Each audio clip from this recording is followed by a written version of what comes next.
Oi pessoal, estou de volta mais um vídeo e hoje vou ensinar vocês como vocês podem fazer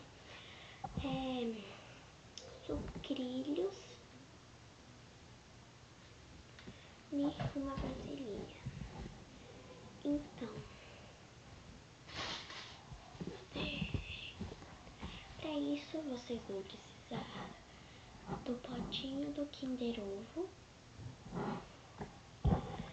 de EVA marrom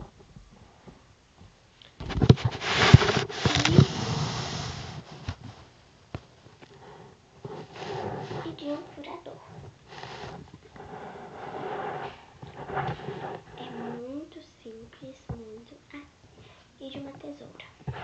Desculpe. Muito simples, muito fácil. Para isso vocês vão precisar da parte de baixo. Vocês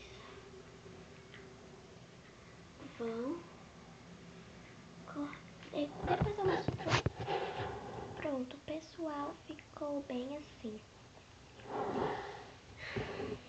Aí vocês vão pegar o seu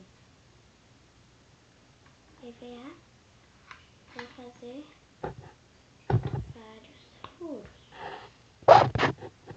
Ah, e também, pessoal, vocês também vão precisar, tem que ser cola líquida, não pode ser cola em bastão.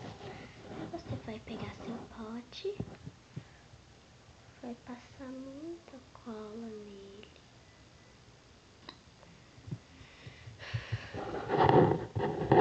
Vai pegar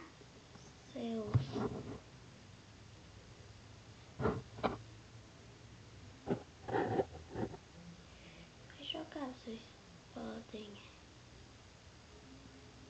podem empurrar para baixo.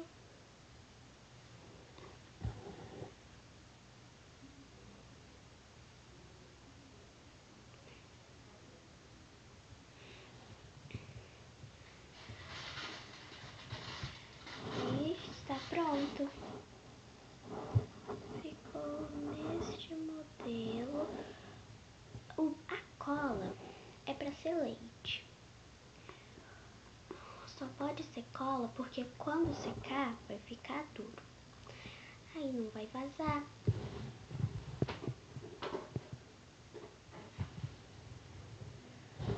Ficou legal.